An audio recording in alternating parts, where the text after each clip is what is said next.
Welcome to study. आज हम लोगों का टॉपिक है सैम्पलिंग मेथड्स, जो कि एक इम्पॉर्टेंट टॉपिक है यूजीसी नेट पेपर 1 की पॉइंट ऑफ व्यू से। तो चलिए स्टार्ट करते हैं आज का टॉपिक। देखिए, मेथड्स ऑफ सैम्पलिंग जो होते हैं वो दो कैटेगरीज में डिवाइड करे गए हैं। एक होता है प्रोबेबिलिटी सैम्पलिंग और दूसरा होता है non probability sampling. Probability sampling के अंदर जितने भी एलिमेंट होते हैं पॉपुलेशन में, उनका इक्वल चांस ऑफ सिलेक्शन होता है। फॉर एग्जाम्पल, अगर एक क्लास के अंदर 100 स्टूडेंट हैं और आपको रैंडमली किसी 10 को चूज़ करना है, तो आप किसी को भी सिलेक्ट कर सकते हो। उन 100 स्टूडेंट्स में सबके पास इक्वल चांस है कि वो एज अ सैम्पल सिलेक्ट करे जा सकते हैं। Sampling units are selected by chance. Here each element has an equal chance of selection और has a fixed probabilistic chance of being selected for sample. अगर non probability sampling की बात करेंगे, this type of sampling methods do not use chance selection. इस तरह का जो sampling methods होते हैं, इसके अंदर आपके रैंडम बेसिस के ऊपर सैम्पल को सिलेक्ट नहीं करा जाता है। यहाँ पर आपका जो सैम्पल सेलेक्ट करा जाता है वो आपके पर्सनल जजमेंट और कन्वीनियंस के ऊपर होता है। तो चलिए हम लोग प्रोबेबिलिटी टेक्निक्स और नॉन प्रोबेबिलिटी टेक्निक्स के बारे में एक बार देख लेते हैं कि कौन कौन सी टेक्निक्स होती हैं। तो आपके स्क्रीन के सामने दिख रहा होगा कि यहाँ पर प्रोबेबिलिटी टेक्निक्स में 4 आती हैं और नॉन प्रोबेबिलिटी में 4 आती हैं। प्रोबेबिलिटी में मेरा आता है simple random sampling, systematic sampling, stratified sampling, cluster sampling. और नॉन प्रोबेबिलिटी टेक्निक्स में आपका आता है convenience sampling, judgmental sampling, quota and snowball sampling. तो चलिए स्टार्ट करते हैं। पहले हम लोग प्रोबेबिलिटी टेक्निक्स ऑफ सैम्पलिंग। ये मेरी सबसे सिंपल रैंडम सैम्पलिंग टेक्निक है।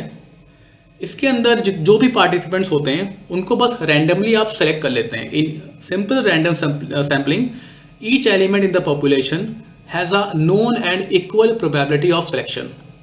The sample is drawn by a random procedure from a sampling frame. आप देख रहे होंगे कि आपके स्क्रीन पर यहाँ पर कुछ स्टूडेंट्स खड़े हुए हैं और जो आप ये रेड से जो हाईलाइट हुए हुए स्टूडेंट्स हैं, ये आपके सैम्पल का पार्ट बन गए हैं। इन रेड स्टूडेंट्स को बस रैंडम बेसिस पे सिलेक्ट कर लिया है। एक अच्छा एग्जाम्पल इसका एक लॉटरी सिस्टम होता है, a lottery system in which names are placed in a container, then the container is shaken and the names of the winner are drawn out in unbiased manner. Lottery system में क्या होता है कि जैसे कि chit में आप लोग सबके नाम लिख देते हो एक कंटेनर के अंदर, और फिर उस कंटेनर को शेक करा जाता है और फिर जिसका भी नाम आया था वो विनर होता है। तो ये एक सिंपल रैंडम सैम्पलिंग का अच्छा एग्जाम्पल था। नेक्स्ट मेरा आता है systematic sampling. In systematic sampling, the sample is chosen by selecting a random starting point and then picking every ith element in succession from the sampling frame. इस तरह की sampling technique के अंदर हम लोग जो अपना पहला सैंपल चूज करते हैं उसको रैंडमली चूज कर लेते हैं और उसके बाद के सैंपल्स एक इंटरवल होता है उसके अकॉर्डिंग चूज करते हैं। फॉर एग्जाम्पल, आपके स्क्रीन पर दिख रहा होगा कि यहाँ पर रेड एंड ब्लू करके कुछ लाइन लगी हुई है पीपल की। फॉर एग्जाम्पल, कोई भंडारा लगा हुआ है और यहाँ पर सब लोग लाइन लगाए हुए खड़े हुए हैं अपनी बारी आने के लिए। ठीक है, ये रेड और ब्लू मैंने क्यों करा है इसको मैं आगे बताऊंगा। अभी बस आप ये समझिए कि ये लाइन यहाँ पे लगी हुई है और आपने फॉर एग्जाम्पल पहला सैंपल को, ये जो आपका पहला जो यहाँ पर रेड कलर का जो आप देख रहे हैं, ये आपने पहले आदमी को अपने एज अ सैंपल सेलेक्ट कर लिया है। अब आपका जो नेक्स्ट सैंपल होगा, आपने फॉर एग्जांपल इसको आपने चूज कर लिया अपना सैंपल में। अब आपका मान लिए कि जो आगे के सैंपल आपको सेलेक्ट करने हैं वो आपने क्लास इंटरवल सेलेक्ट कर लिया। फॉर एग्जांपल, अब आप यहाँ से हर तीसरे आदमी को अपने सैंपल में इंक्लूड करेंगे। तो जैसे पहला सैंपल आपका ये हो गया, देन आपको एवरी थर्ड पर्सन को अपने सैंपल में सेलेक्ट करना है। जैसे कि फर्स्ट, सेकेंड, थर्ड, ये आपके सैंपल का पार्ट हो गया। Then next third, first, second, third, ये आपके सैंपल का पार्ट हो गया। फिर next third, first, second, third, ये आपके सैंपल का पार्ट हो गया। तो इस तरीके से आप अपना एक क्लास इंटरवल होता है जिसको आप आगे कैरी कर ले जाते हो और उसी के अकॉर्डिंग अपने सैंपल को सिलेक्ट करते चले आते हो एक सीक्वेंस में। आप पहले डिसाइड करना पड़ता है आपको क्लास इंटरवल। अच्छा, ये क्लास इंटरवल सेलेक्ट कैसे करते हैं? Suppose there are 1 lakh elements in the population. मान के चलिए कि आपकी पॉपुलेशन में 1 लाख पार्टिसिपेंट्स हैं या फिर एलिमेंट्स हैं और आपको सैंपल साइज चाहिए है 200 का। तो आप 1 लाख पॉपुलेशन एलिमेंट को डिवाइड कर दोगे अपने सैंपल साइज से। 1 लाख डिवाइड बाय 200, तो आपका जो ये 500th एलिमेंट जो आएगा ये आपका सैंपल होगा। फॉर एग्जांपल, आपने पहला सैंपल जो आप रैंडमली आप सेलेक्ट कर लोगे और उसके बाद का जो आपका नेक्स्ट सैंपल होगा जो 500 पोजीशन पे जो खड़ा होगा बंदा वो आपका सैंपल होगा, उसके बाद नेक्स्ट 500 पे जो आएगा वो आपका सैंपल होगा, उसके बाद नेक्स्ट 500 पे जो आएगा वो सैंपल होगा। तो इस तरीके से आपका ये सीक्वेंस चलता चला जाता है। लेकिन इस तरह की सैंपल का एक ड्रॉबैक है, वो मैं आपको बताता हूँ। फॉर एग्जाम्पल जो रेड वाले हैं मान लीजिए मेल हैं और ब्लू वन जो है वो आपकी फीमेल है, और मान लिया आप रिसर्च देखना चाह रहे हो और कोई रिसर्च कर रहे हो जिसके अंदर आपको मेल और फीमेल दोनों के ही सैंपल चाहिए। अब आपने सिस्टमैटिक सैम्पलिंग मेथड का अडॉप्ट कर लिया आपने अपनी रिसर्च के अंदर, और आपने उसके बेसिस के ऊपर ना रैंडमली, जैसे कि ये ब्लू वाली जो हैं ये फीमेल, इनको आपने सेलेक्ट कर लिया। याद रखिएगा आपको अपने सैंपल में यहाँ पर दोनों ही चाहिए, मेल भी फीमेल में। तो आपने क्लास इंटरवल मान लिया आपने सेलेक्ट करा कि आप एवरी सेकेंड आइटम जो है वो आप अपने सैंपल में इंक्लूड करोगे। तो आपने पहला तो आपने इनको सेलेक्ट कर लिया, ये फीमेल थी। फिर एवरी सेकेंड आइटम कौन सा होगा, फर्स्ट इसको आप छोड़ दोगे, फिर सेकेंड आइटम आपका ये हो जाएगा, फिर सेकेंड आइटम आपका ये वाला हो जाएगा, देन ये। तो आप देख रहे होंगे आपके पास सिर्फ फीमेल के सैंपल्स आ रहे हैं, आपके पास मेल का सैंपल आ ही नहीं रहा है। लेकिन आपकी रिसर्च जो हो रही थी वो मेल और फीमेल दोनों पर हो रही थी। तो अगर आपका जो सीक्वेंस होता है पॉपुलेशन का, अगर वो रेपिटेटिव नेचर का है, तो उस केस में ये सिस्टमैटिक सैम्पलिंग टेक्निक जो होती है वो फेल हो जाती है। इसका ये एक ड्रॉबैक था। ओके, एंड सैम्पलिंग इंटरवल जिसको आप स्मॉल आई से डिनोट करते हो is determined by dividing the population size by the sample size. आपको ये एक इंपॉर्टेंट पॉइंट है इस सैम्पलिंग टेक्निक का, आप लोग को याद कर लेना है। तो नेक्स्ट टेक्निक की बात करते हैं हम लोग। नेक्स्ट टेक्निक आती है हमारी स्ट्रेटिफाइड सैम्पलिंग। ये एक इंपॉर्टेंट टेक्निक है, इसके ऊपर यूजीसी नेट ने पेपर 1 में बहुत क्वेश्चन पूछे। देखिए स्ट्रेटिफाइड सैम्पलिंग एक वर्ड होता है स्ट्रेटा, इससे बनी है। स्ट्रेटा का मतलब होता है ग्रुप्स, लेकिन वो ग्रुप्स जो सिमिलर कैरेक्टरिस्टिक्स के बेसिस के ऊपर डिवाइड करे गए। स्ट्रेटिफाइड सैम्पलिंग जो होती है ये टू स्टेप प्रोसेस होता है। इसके अंदर आप हेट्रोजीनियस पॉपुलेशन को होमोजीनियस में कन्वर्ट करते हो। याद रखिएगा कि नेट के एग्जाम में एक बार ये क्वेश्चन पूछा गया था कि ऐसी कौन सी सैम्पलिंग टेक्निक होती है जिसके अंदर हम हेट्रोजीनियस पॉपुलेशन को होमोजीनियस में कन्वर्ट करते हैं, तो वो मेरी स्ट्रेटिफाइड सैम्पलिंग होती है। तो पहले आपको क्या करना होगा कि अपनी पॉपुलेशन को होमोजीनियस ग्रुप्स में डिवाइड कर लेना होगा, जिसको हम लोग स्ट्रेटा बोलते हैं। Next elements are selected from each stratum. अब आपको हर जो आपका स्ट्रेटा गिवन होगा, ग्रुप्स गिवन होंगे, उस हर ग्रुप से आपको कुछ सिंपल रैंडम सैम्पलिंग यूज करके आपको कुछ सैंपल सेलेक्ट कर लेने होंगे। फॉर एग्जाम्पल, इसको एक एग्जाम्पल समझते हैं। Suppose a researcher wants to study the difference between the performance of commerce, science and arts stream students in ABC college and he wants to collect the sample of 60 students. एक researcher है जो commerce, science और arts stream के students की academic performance में क्या difference है वो चेक करना चाहता है, और उसके लिए उसने एक कॉलेज सेलेक्ट करा है, ABC कॉलेज उसका नाम है, और उसको सैंपल साइज चाहिए है 60 का।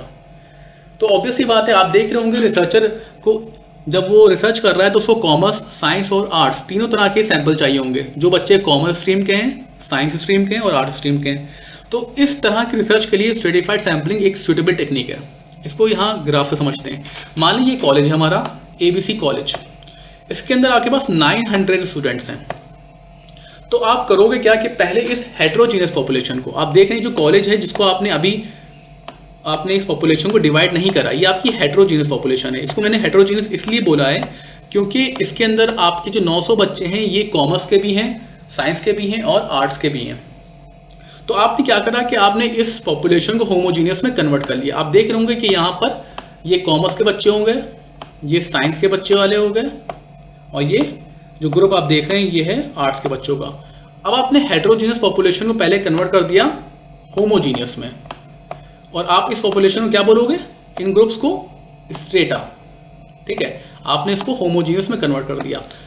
अब आप क्या करोगे, इस होमोजीनियस ग्रुप्स में से रैंडमली अपने सैंपल साइज के अकॉर्डिंग कुछ कुछ सैंपल ले लोगे। तो भी आपने 20 स्टूडेंट्स आपने कॉमर्स के ले लिए, 20 स्टूडेंट्स आपने ले लिए साइंस के, और 20 आपने ले लिए आर्ट्स के। तो इस तरह आपके पास टोटल जो सैंपल आपके साइज जो आपको मिल गया वो हो गया 60, जैसे जो एक रिसर्चर को चाहिए था अपने। और याद रखिएगा इसका बेनिफिट मुझे क्या मिला, इस 60 सैंपल साइज में 20 कॉमर्स के हैं, 20 साइंस के हैं, 20 आर्ट्स के हैं, आपको तीनों तरह के स्टूडेंट्स मिल गए, और आपकी जो रिसर्च होगी वो उसके अंदर एक्यूरेसी ज़्यादा मिलेगी आपको। तो याद रखिएगा कि स्ट्रेटिफाइड सैम्पलिंग में हम लोग हेटेरोजीनियस पॉपुलेशन को पहले होमोजीनियस में कन्वर्ट करते हैं, उस होमोजीनियस ग्रुप्स को हम लोग बोलते हैं स्ट्रेटा। देन हम लोग हर होमोजीनियस ग्रुप से यानी स्ट्रेटा से कुछ कुछ सैंपल रैंडमली सिलेक्ट कर लेते हैं अपने रिसर्च के ऑब्जेक्टिव के अकॉर्डिंग। आई होप कि आप लोग को ये टेक्निक समझ में आ गई होगी। अब बात करते हैं नेक्स्ट सैम्पलिंग टेक्निक की, क्लस्टर सैम्पलिंग। बच्चे अक्सर स्ट्रेटिफाइड सैम्पलिंग और क्लस्टर सैम्पलिंग के बीच में कंफ्यूज होते हैं क्योंकि उनको लगता है कि प्रोसीजर दोनों का सेम ही है, बट एक्चुअल में बहुत बड़ा डिफरेंस है। इन cluster sampling the target population is first divided into mutually exclusive clusters. देखिए, क्लस्टर सैम्पलिंग में हम लोग बनाते हैं क्लस्टर जो कि एक ग्रुप्स होते हैं, लेकिन हम लोग स्ट्रेटिफाइड सैम्पलिंग में भी ग्रुप्स बना रहे थे। लेकिन डिफरेंस क्या है दोनों में? देखिए, स्ट्रेटिफाइड सैम्पलिंग में जो ग्रुप्स आप बना रहे थे वो थे होमोजीनियस ग्रुप्स। उसके अंदर आपने सिमिलर कैरेक्टरिस्टिक्स के बेसिस के ऊपर आपने ग्रुप्स को डिवाइड किया था। जैसे आपने यहाँ पर देखिए कि आपने यहाँ पर जो ग्रुप्स डिवाइड करे हैं, इस रेड वाले ग्रुप के अंदर सिर्फ कॉमर्स के बच्चे हैं, साइंस वाले में सिर्फ और सिर्फ ग्रीन के अंदर सिर्फ साइंस के स्टूडेंट्स हैं, और आर्ट्स में सिर्फ पर्पल आप देख रहे होंगे जो कलर से रिप्रेजेंट करा है वो सिर्फ और सिर्फ आर्ट्स के बच्चे हैं। लेकिन क्लस्टर सैम्पलिंग के अंदर आप देख रहे होंगे कि यहाँ पर हर ग्रुप के अंदर तीनों तरह के बच्चे हैं। मतलब ये हुआ कि आपने हेटेरोजीनियस पॉपुलेशन को होमोजीनियस में कन्वर्ट नहीं करा, बस इस 900 जो स्टूडेंट्स थे आपके कॉलेज में, इसको आपने ग्रुप्स में डिवाइड कर दिया, 3 तरह के ग्रुप्स में। और इन ग्रुप्स को क्या बोला गया? क्लस्टर, क्योंकि ये हेटेरोजीनियस सिर्फ ग्रुप है और कुछ नहीं। तो क्लस्टर सैम्पलिंग में आपको क्या करना होगा? पहले हेटेरोजीनियस पॉपुलेशन के ग्रुप्स बना लेने होंगे जिसको बोलते हैं क्लस्टर। देन अब आप या तो आप पूरा का पूरा क्लस्टर ही अपने सैंपल साइज में ले लोगे, या फिर जैसे कि आपने रिसर्चर है उसने इस 3 क्लस्टर में से उसने फॉर एग्जांपल जो आपका सेकंड क्लस्टर है इसको पूरा का पूरा अपने सैंपल साइज में ले लिया है। 300 बच्चे इसने पूरे जो सेकंड क्लस्टर में आ रहे थे, इसने इस पूरे को अपना सैंपल साइज मान लिया। जब आप पूरा का पूरा क्लस्टर ही अपने सैंपल साइज में इंक्लूड कर लेते हो तो आप उसको बोलते हो 1 स्टेज सैम्पलिंग। ठीक, क्लस्टर का में आप क्या बोलोगे? उसको 1 स्टेज सैम्पलिंग। बट अगर मान लिए कि आपने पूरा का पूरा क्लस्टर चूज नहीं करा, बल्कि हर क्लस्टर में से कुछ कुछ सैंपल ले लिए, जैसे कि आपने कुछ सैंपल आपने इस क्लस्टर से ले लिए, फिर आपने कुछ सैंपल्स आपने यहां से सिलेक्ट कर लिए, और कुछ सैंपल आपने यहां से सिलेक्ट कर लिए। तो ये आपने क्या करा है कि आपने इसको बोलोगे कि 2 स्टेज सैम्पलिंग करिए। क्लस्टर सैम्पलिंग के अंदर आपने 2 स्टेज सैम्पलिंग करिए। आई होप कि आप लोगों को डिफरेंसेस क्लियर हो गए होंगे कि स्ट्रेटिफाइड सैम्पलिंग में क्या डिफरेंस है और क्लस्टर सैम्पलिंग में क्या डिफरेंस है। ओके, आपने ये पॉइंट आपको ध्यान में रखना है कि for each selected cluster either all the elements are included in the sample or a sample of elements is drawn probabilistically। Next technique पर आते हैं। उससे पहले हम लोग आने से पहले एक बार डिफरेंस यहाँ पर चेक कर लेते हैं कि वो की पॉइंट्स क्या हैं कि जिससे आप स्ट्रेटिफाइड सैम्पलिंग और क्लस्टर सैम्पलिंग में आपस में डिफ्रेंशिएट कर सकते हो।